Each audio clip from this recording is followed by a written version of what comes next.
Shri Venkateswara gold తాకట్టులో ఉన్న మీ బంగారాన్ని విడిపించి కొనబడును. అన్న ఇప్పుడు ప్రెసెంట్ వచ్చేసి షూటింగ్స్ అన్నీ ఆగిపోయాయి కదా. అవును. సో దాని గురించి మీరు ఏమంటారు ఏంటి? ఆగిపోయినాయి అంటే అవి ఏదో 30% పెంచాలని చెప్పేసి అంటున్నారండి ఆర్టిస్టులు కానీ కింద మన వర్కర్స్ అందరు కానీ ఎన్ని రోజులు ఇంకా అట్లే తక్కువ చేస్తామని చెప్పేసి కొంచెం పెంచాలని వాళ్ళు కూడా అనుకుంటున్నారు.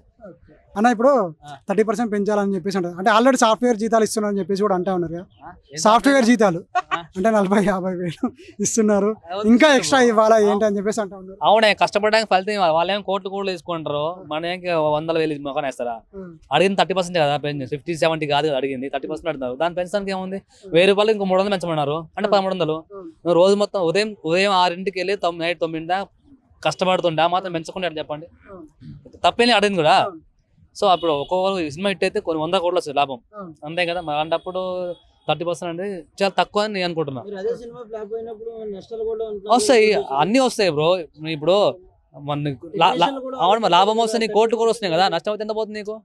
టెక్నీషియన్స్ కూడా ఆలోచించాలి కదా. ఒకసారిగా 30% అంటే 100కి 30 రూపాయలు పెరిగిపోతుంది. అది కాకుండా 10% అడిగారు ఇంకో ప్రొడ్యూసర్ కూడా హ్యాపీగా పెంచడం. అవును, అడిగారు కాబట్టి దానికి కూర్చొని ఏదో ఒకటి చేసుకోవాలి కదా.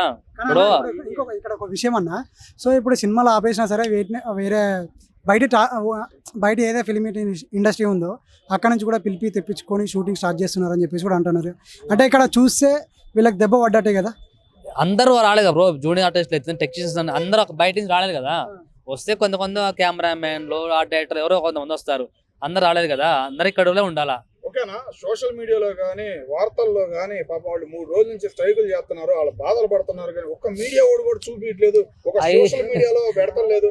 దేని వల్ల అంటే అవి వాళ్ళకి అవసరం లేదు బ్రో. ఏదన్నా లేచిపోయిందో ఏదో చచ్చిపోయిందో అట్లాంటివి వాళ్ళకి అవసరం. హీరో పెళ్ళాన్ని తిట్టాడు, రాజకీయం పెళ్ళాన్ని తిట్టాడు, ముగ్గురు తిట్టాడు, అవి తప్ప ఒకడు రైతు చచ్చిపోయినా కానీ ఈ ఆర్టిస్టులు ఇలా వాళ్ళ సంబంధం పట్టించుకోవాలండి. వాళ్ళకి కావాలి టీఆర్పీ రేటింగ్, వీటికి రావు కదా. మీరే కదా. అవును మరి, అవును. సినిమా మరి రేపు షూటింగ్ ఉంటుందని ప్లాన్ చేసుకుని ఎంత బడ్జెట్ తో మొత్తం సెటప్ అంతా చేసుకున్న తర్వాత టెక్నీషియనే కదా బ్రో. ప్రతిరోజు షూటింగ్ ఉంటుంది, రన్నింగ్ ఆగలేం కదా మేము. కొన్ని షూటింగ్ ఆగిపోతే తప్పదు మరి మా కోసం.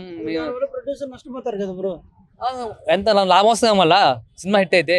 ఎంత నష్టపోతారు ఒక రోజు మాత్రం అంటే 10 లక్షలు అయితే ఒక రోజుకి. 2025లో బాగా హిట్ అయిన మూవీ చెప్పండి. ఉన్నాయి, మన కుబేరా ఉంది కదా, అది హిట్ అయింది కదా కాదా. హిట్ 3 ఉంది, హిట్ నానిది, ఆయన సినిమా హిట్ అయినాయి కదా. నాగార్జున, ధనుష్. అది ఏపీ స్టేట్ దా లేదంటే తెలంగాణ అదే తమిళనాడు? రెండు మిక్స్ బ్రో. శేఖర్ కమల మన తెలుగుడే కదా బ్రో. నాగార్జున తెలుగు, ఇక్కడ తెలుగు నుంచి. మరి తెలుగు మూవీస్ చెప్పండి బ్రో. హిట్ 3 అయింది, హిట్ అది నానిది. ఎప్పుడు బ్రో అది? మొన్న రీసెంట్ గా బ్రో. ఓకేనా, ఇప్పుడు గవర్నమెంట్ ఏమైనా చర్యలు తీసుకునిద్దంటావా? గవర్నమెంట్ తీసుకుంటే బెటర్ అనుకుంటున్నా బ్రో. ఎందుకంటే 30% ఆడినప్పుడు కనీసం 20% 15% పెంచితే వాళ్ళు హ్యాపీగా ఫీల్ అవుతారు. సో వాళ్ళు సినీ రాజకీయ నాయకుల దగ్గరికి వెళ్తున్నారు తప్ప రాజకీయ నాయకుల దగ్గరికి వెళ్తారా, గవర్నమెంట్ అధికారుల దగ్గరికి వెళ్తారా? వాళ్ళ బాధలు చెప్పడం లేదు. 3 రోజుల నుంచి స్ట్రైక్ చేస్తున్నా, ఇటు గవర్నమెంట్ స్పందించడం లేదు, అటు పెద్ద పెద్ద సినీ నిర్మాతలు స్పందించట్లేదు. ఏదో హీరోలు నాగార్జున, బాలకృష్ణ ఏదో మాట్లాడడం అంటారు కానీ పూర్తిగా విషయం బయటికి రావట్లేదు.